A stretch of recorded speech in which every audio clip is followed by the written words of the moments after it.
for me, I think the biggest limiting factor is cold approaching people and closing on these cold approaches. I tried a couple in the gym today. I would say three, but wasn't able to close in completely on the three leads. Gotcha. Yeah. So gym game is the toughest type, one of the toughest types, and it's treated differently than it is a cold approach at like a coffee shop or at like a nightclub or a bar.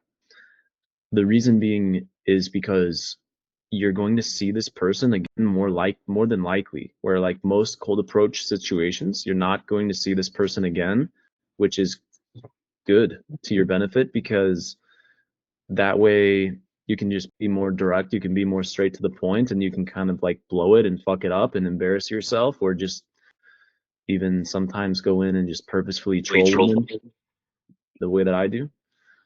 But you can't really do that in like a classroom. You can't do that in a gym where you're going to see this person potentially tomorrow because for obvious reasons, right? If you do that with enough people, you're going to get a bad reputation. So gym game is a slow burn. It's a very, very much so different strategy, the same way you would in a classroom. So the name of the game with like a classroom or with a gym is to be social and be very, very, very friendly with everybody, be very, very, very indirect, and then also take baby steps towards closing in multiple instances of interaction. So, like in a classroom, right? Imagine that it's 2012 again, and I'm back in high school, fucking senior in high school. I'm not gonna go into class the first day and start like asking the girl next to me that's hot for her like phone number on the first day of class. I'm probably gonna be better off getting in and just like kind of minding my business and maybe raising my hand and asking a question to the teacher and building a relationship with them and becoming a guy that's known in the classroom as a charismatic person and making friends and creating leadership and friend groups and forming female friends and doing all of these different things, raising my value in the environment slowly over time through multiple instances of positive mere exposure. And then what I would probably do from there is look for subtle indicators of interest, right? Like, so this way I'm not just shooting in the dark cold, but ultimately I would treat everybody the same for the most part, except for small nuances in my communication. And then I would throw a party, and this is what we did in high school. We'd throw a party, and what I would do is just basically tell people that we're throwing this party and that they can come. And then the guys, if they wanted to come, I would collect money. So we'd like collect beer money. And then you just get people on board. We didn't do group chats and all that different stuff.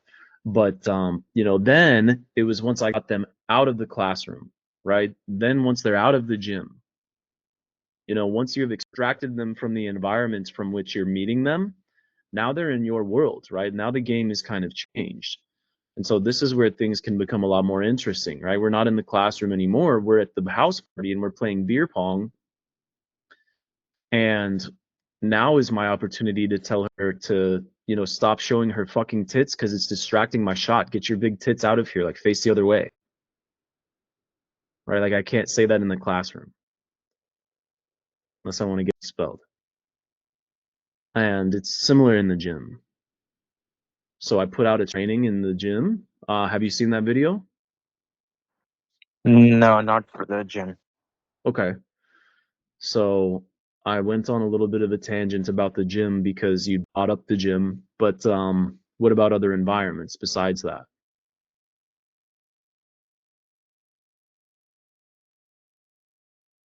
I would say I have had success on Hinge, um, but otherwise I haven't really approached people in like the mall or grocery store or a park that you can say. Sure. Mostly gym. Well, this might um this might sound weird, but what our goal here with Social Circle, right, is to recruit people for our party. So that opens up an entirely other 50% of the population, which is great news.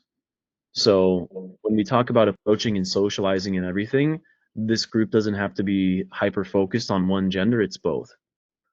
Because it's great to be able to meet guys and invite them to your party, and you can also tell them up front, hey man, we're looking at having like a really good turnout for this party.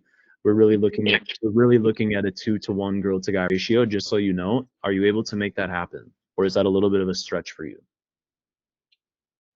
So talking to guys and recruiting guys into your group and then encouraging them to invite women for you and start doing the dirty work for you is good.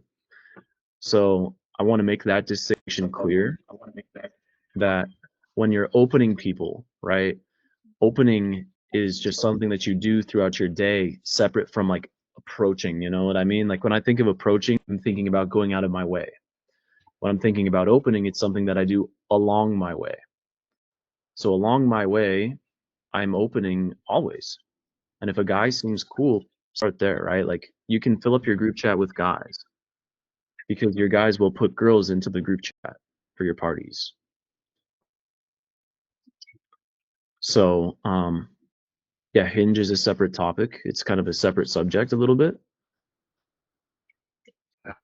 I'm trying to remember what you mentioned, like in parks. Like I don't do that. I don't go to parks and approach people. I don't go to grocery stores and approach people. It's not that I can't. I'm not at, I'm not spending time out of my house doing something other than for a specific purpose. You know, I'm busy. Like I have booked calls 24/7. I don't have time to do that. And the short amount of time that I'm in the actual, you know, grocery store, I am like on a mission to get things. If there happens to be a girl along the way, like I said, like for me, I'm opening, not approaching. Approaching is going out of my way. Opening is on my way.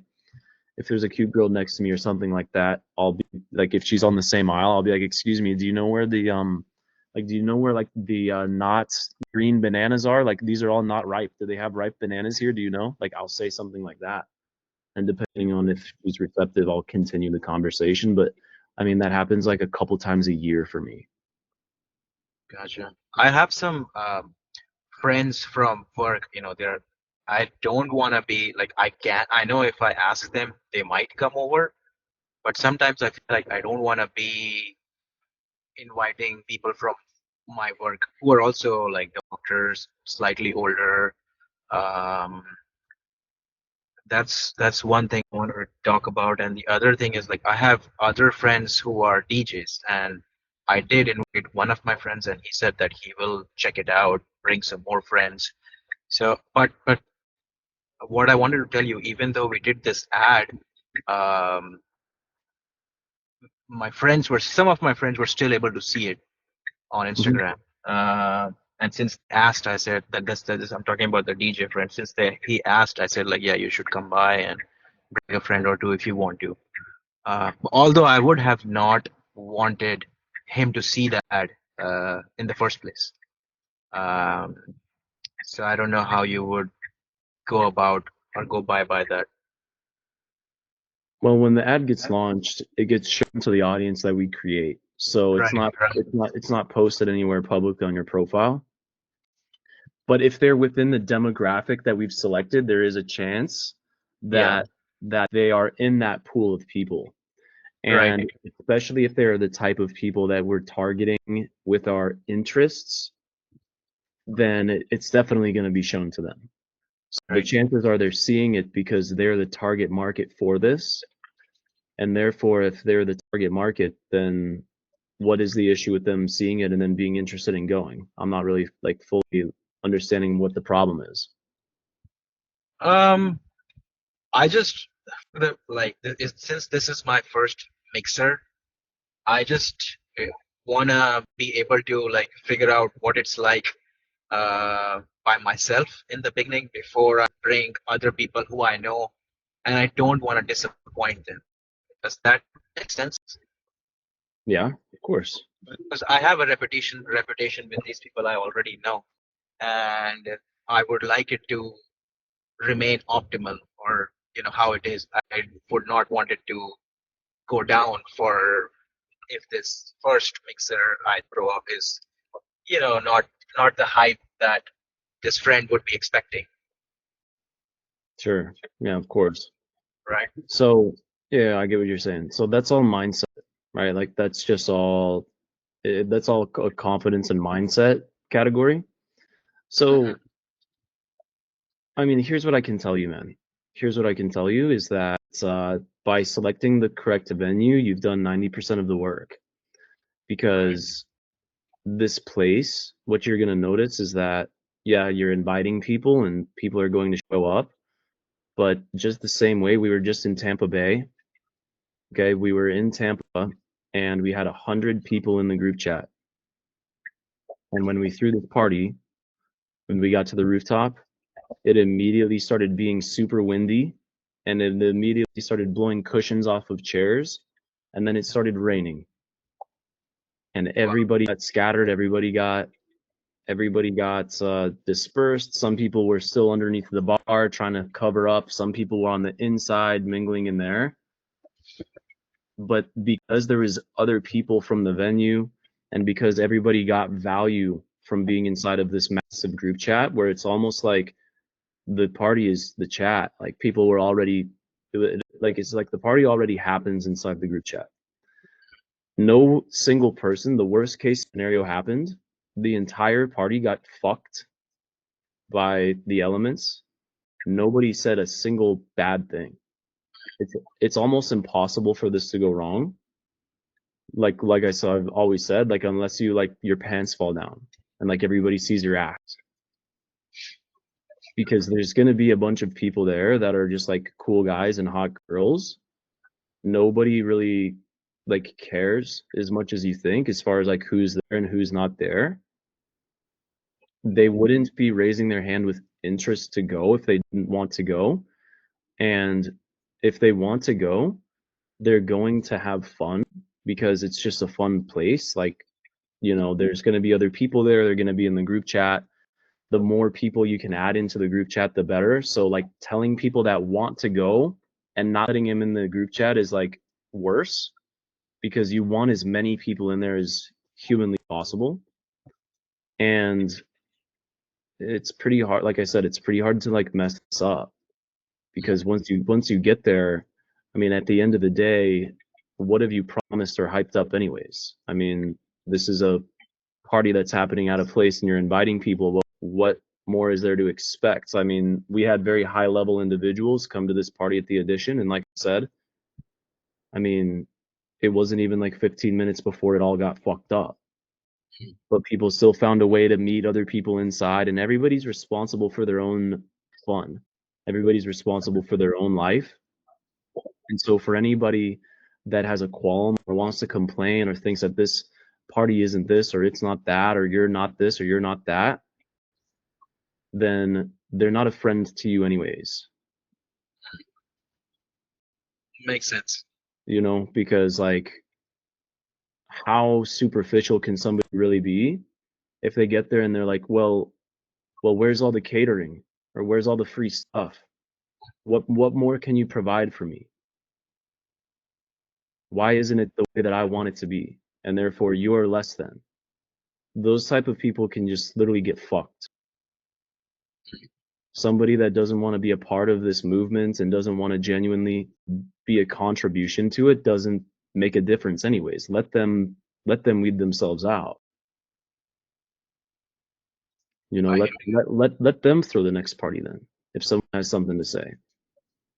If they don't think it's so good, if they have so many bad things to say or they think so poorly of it, they can do the next one.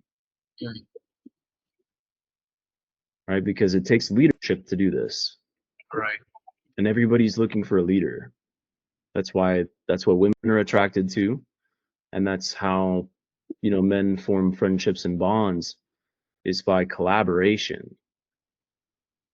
So people that are interested in these things are interested in that typically.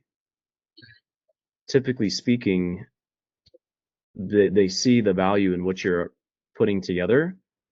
And you might be surprised that if it's not, whether it's the turnout or this or that, this has happened. It's not that this hasn't happened before. There's been low turnouts and stuff before. But a real friend that's there and is like, oh man, the turnout is low, we'll talk to you about how do we make the next one better? Right. How do we make the next one more people? So don't be afraid of people showing you who they are, because none of this is a reflection of us.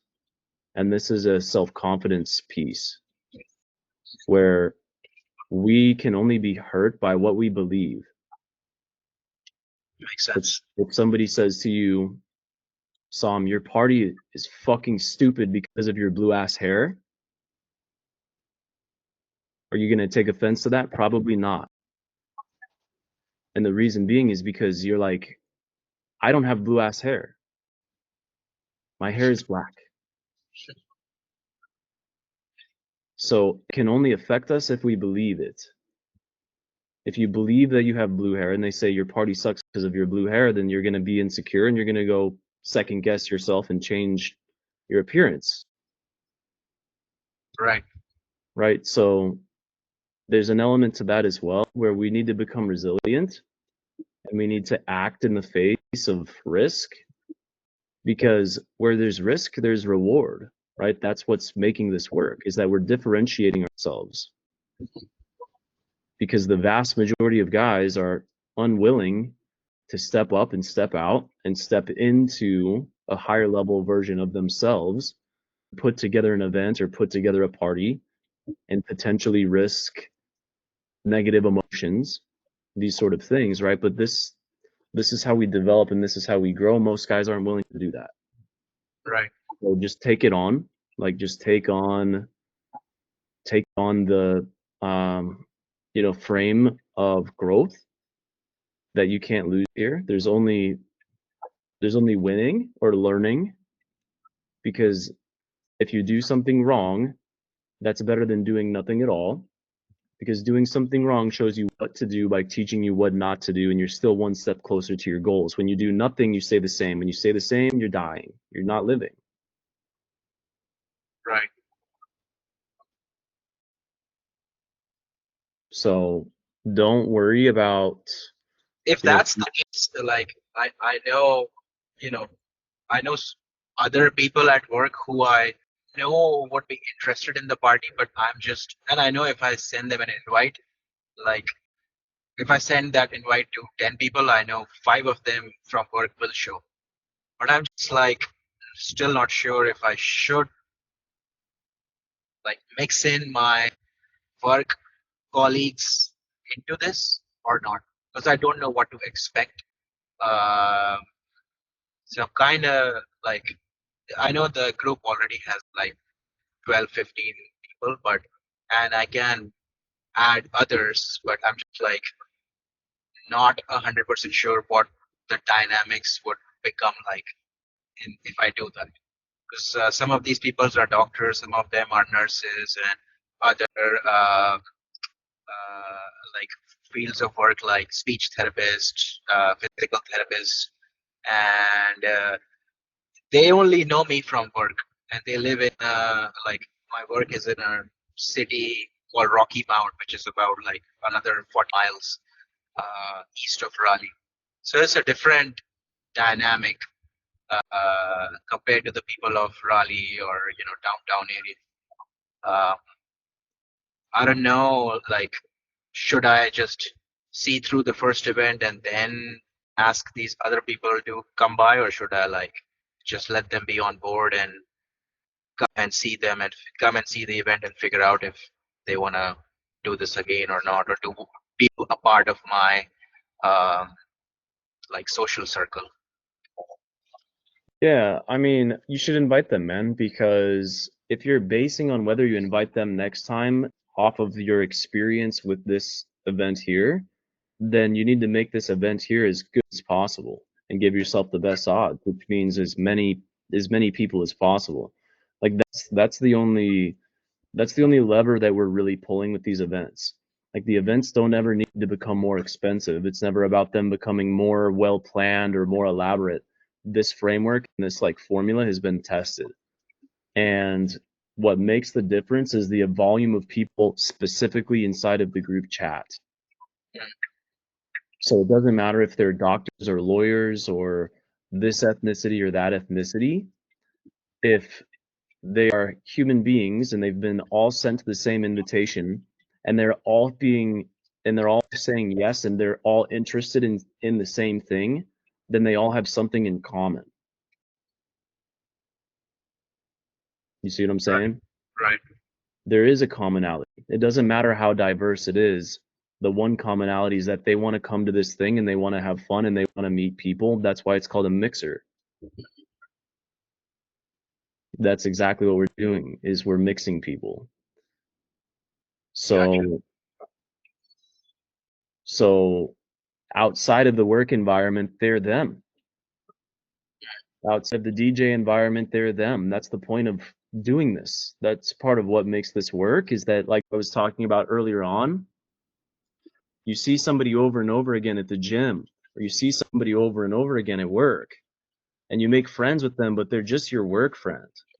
Or you make friends with them at the gym, but they're just your gym friend. So the way that you deepen relationships with people is to hang out with them in new and novel contexts and frequency of interaction. So you need to see people more often, and you need to see them in new and novel contexts. Because what happens is, when they're no longer just in the gym and they're being taken as the gym friend into a new environment, now they have an opportunity to wear something different and be who they want to be. And they get to interact with other people, and it's not even all on you to do anything at all. Like, there's no performance happening. Ask Prin, ask anybody else that was in Tampa. I did not really do anything at the mixer party. Like, most people probably didn't even see me much, because I was off just doing what I wanted to do. Just like everybody else. Everybody just does what they want to do. Some people leave early, some people don't show up at all, some people stay the entire night. Some people bring one friend, some people bring 0 friends, some people bring 10 friends. We had an entire group of 10 girls walk up at one point. So Right. that's the beauty of it, is you don't know what to expect. And that can be looked at in one of two ways, right? Like, it can either be exciting and fun, or it can be, fearful and daunting. You just have to remember, like, what lens are you looking at it through? And then what's guiding your actions? Is it courage or is it fear? And the more that you ask yourself this question when you're acting or enacting, what's guiding my decision here? Courage or fear? When it's fear, you need to catch yourself in that pattern. Because our brain is designed to keep us safe and not happy. And in 2025, like, with as competitive as it is, like, if we all want to make more money and make better friends and get more women, there's not enough room for our animalistic brain kicking in that was designed for, a time period prior, where we need to take action. We need to take risk, and we need to give as many people the opportunity to show up as they want. You can invite them, and that does something for the relationship. They don't have to accept. But once somebody accepts, the responsibility of how their night goes is now on them, because you've done your job. You've sent out all the invitations, you've connected everybody, you've picked the venue, you've picked the day, you've picked the time. Beyond that, your job is done. And like I said, for anybody that's like, oh, I had a bad experience because you mixed my group with this group. It's like, okay, well, I'll make sure not to invite you next time, I guess. Right. Yeah, I'm sorry to hear that. But, well, what else is there to do, If that burns the relationship and that burns the friendship to the ground, that was never a friend in the first place. You didn't lose anything. Makes sense.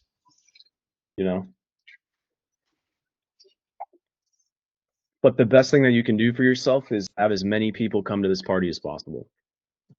Okay. The best thing that you can do for yourself is get as many people into that group chat as possible, because people will judge the success of your the party based off of the chat, which is also kind of a hack. We had about 100 people that were in the group chat. We have no idea how many people showed up to the actual party, but for those that showed up, and even though it was windy and then raining, they still left with the impression of, oh, that party's cool, regardless of how many people are even there. Because number one, nobody knows. Number two, there's no way to prove it. And then number three, they've already been primed and conditioned to see the lens of this party through 100 people in an IG group chat. Gotcha. Not to mention the fact that like a lot of the networking happens in the group chat prior to the party anyways.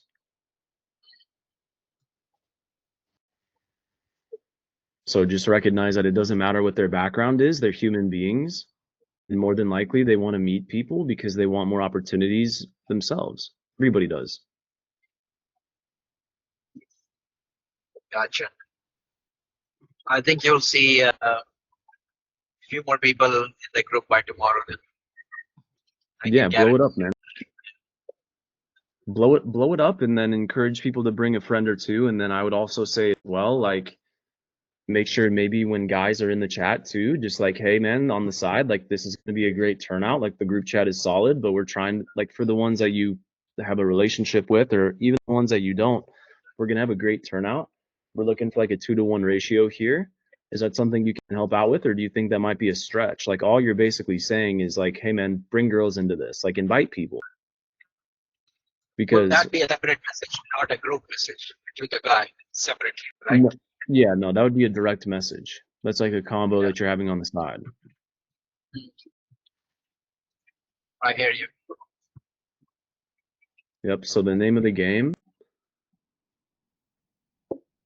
is to get as many people in the chat as possible.